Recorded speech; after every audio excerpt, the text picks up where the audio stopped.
Programme আছে সেটায় আদতে কতটুকু ক্ষয়ক্ষতি করা গেছে। কারণ গতকাল সিএনএনের একটা রিপোর্টের পর সারা পৃথিবীতে এটা এখন খুবই আলোচিত হচ্ছে। আসলে এক ধরনের ধারণা ছিল, কিন্তু এই রিপোর্টটার কারণে এটার এক ধরনের শক্ত ভিত্তি তৈরি হয়েছে। এছাড়াও আরেকটা ব্যাপার নিয়ে খানিকটা আলোচনা চলছে, সেটা হলো ইসরায়েল ইরানের সিজফায়ার, মানে তাদের যে যুদ্ধবিরতি হয়েছে সেটা কতটা টেকসই হবে। পারমাণবিক প্রোগ্রাম নিয়ে পরের কথা বলছি, কিন্তু যুদ্ধবিরতি নিয়ে এই প্রশ্নটা উঠেছিল কারণ দুই দল তাদের যুদ্ধবিরতি ঘোষণা করার পরও, মানে ট্রাম্পের মধ্যস্থতায় এটা হয়েছে, প্রথম ট্রাম্প ঘোষণা করলেন, তারা দুই পক্ষ মেনে নিলেন, এরপরও খানিকটা আক্রমণ হয়েছে, ইরানের একটা বা দুটো মিসাইল লঞ্চড হয়েছে এবং ইসরায়েল বেশ টাফ জবাব দিয়েছে। এবং খুবই ইন্টারেস্টিংলি ডোনাল্ড ট্রাম্পের তিনি বিমানে ওঠার আগে সাংবাদিকদের সাথে কথা বলছিলেন, কেউ কেউ হয়তো দেখেছেন, তিনি ইরানের উপরে বিরক্তি প্রকাশ করেছেন এবং উনি ইসরায়েলের উপরও খুবই টাফ ভাষায় বিরক্তি প্রকাশ করেছেন এবং উনি খুব শক্তভাবে দাবি জানিয়েছেন, আহ্বান জানিয়েছেন নেতানিয়াহু যাতে তার আইডিএফের ফাইটারগুলোকে ফিরিয়ে নেয়। উনি খুবই বিরক্ত দেখলাম। কিন্তু আমাদের অনেকে মনে করি যে সিজফায়ারটা টিকবে না, আমি অনেককে এভাবে লিখতে দেখছি। আমি ব্যক্তিগতভাবে মনে করি সিজফায়ারটা লম্বা সময় টিকবে।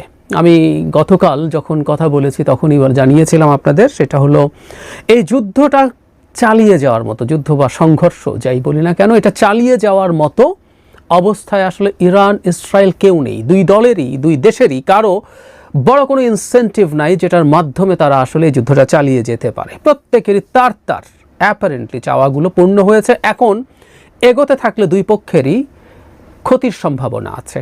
এটা শুধু রাষ্ট্রের ক্ষতি তা না, তাদের অভ্যন্তরীণ রাজনীতি আছে, ক্ষমতা আছে, দুই দেশের কথাই বলছি।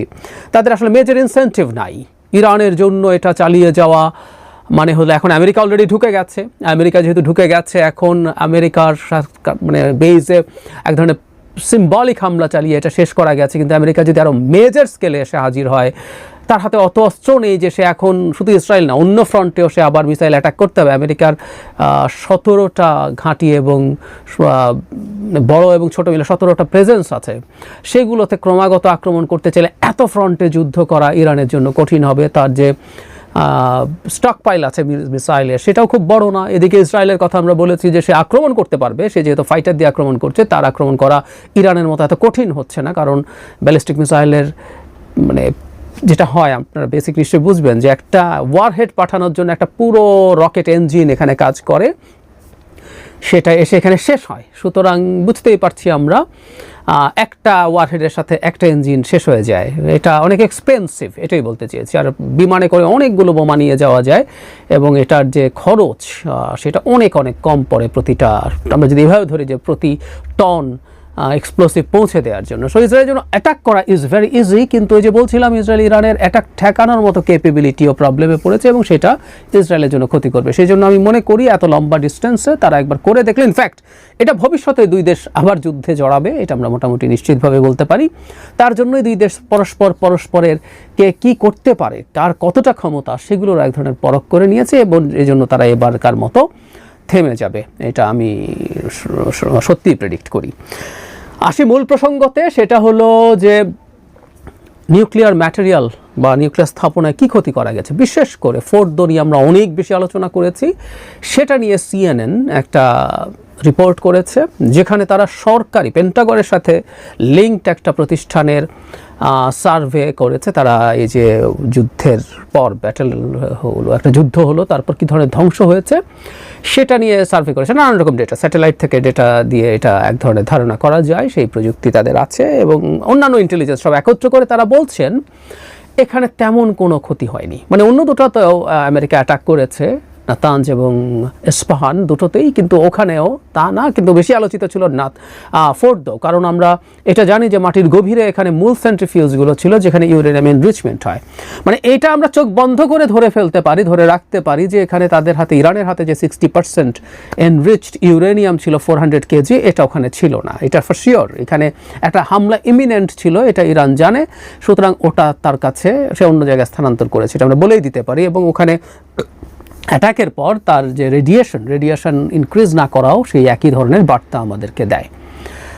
এটা ঠিক আছে, কিন্তু বাকি কী ছিল? এখানে তো স্থাপনা আছে, সেন্ট্রিফিউজ সব কি সরিয়ে নেওয়া গেছে বা যাবে, বা যদি থেকেও থাকে সেগুলোর কি করা গেল?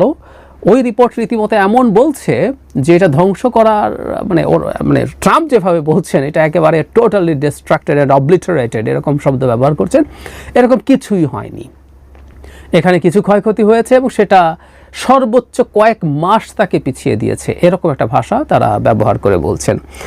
বলা বাহুল্য, এই ধরনের রিপোর্ট নিয়ে যখন হোয়াইট হাউসকে জিজ্ঞেস করা হয়েছে তারা এটা অস্বীকার করেছে এবং বাংলাদেশ টাইপের জবাব। ট্রাম্প অবশ্য বাংলাদেশের প্রধানমন্ত্রীদের টাইপ একজন প্রেসিডেন্ট, ওখানে বলা হচ্ছে যে প্রেসিডেন্টের ইমেজ ক্ষুণ্ণ করার জন্য নাকি মিথ্যা তথ্য সামনে আনা হচ্ছে।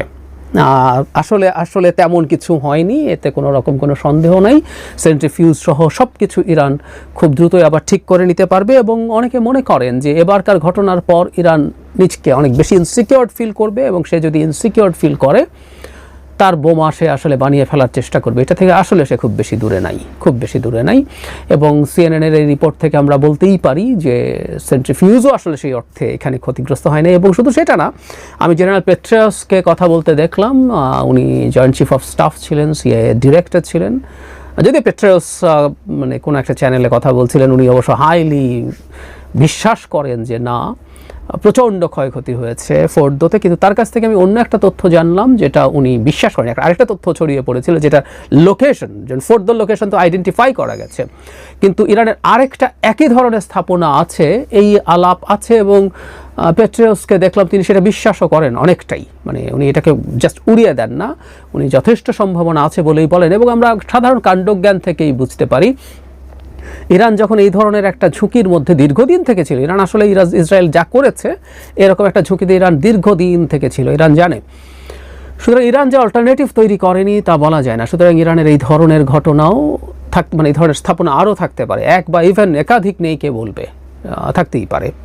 তো এই যদি বলি তাহলে আসলে এই যে যুদ্ধ বা সংঘর্ষ যাতে শেষ পর্যন্ত আমেরিকাও ইনভলভড হলো, সেটা আদতে ইরানের এই জায়গায় খুব ক্ষতি করে। ইরানের খুব বেজার একটা ক্ষতি আসলে যেটা তাকে কাটিয়ে ওঠার চেষ্টা করতে হবে, সেটা হচ্ছে তার দেশে ইসরায়েলের গোয়েন্দা সংস্থার উপস্থিতি। এটা শুধু এইবার যে তাদের এরকম টপ মানে মিলিটারি চিফ, আইআরজিসির এয়ারের চিফ, নিউক্লিয়ার সায়েন্টিস্ট, তাদের আইআরজিসির ইন্টেলিজেন্স চিফ, এইগুলো যে হত্যা করতে পেরেছে তা শুধু না, দীর্ঘদিন থেকে ইরান এই ধরনের ইসরায়েল এই ধরনের কাজ ইরানের ভেতরে করে গেছে।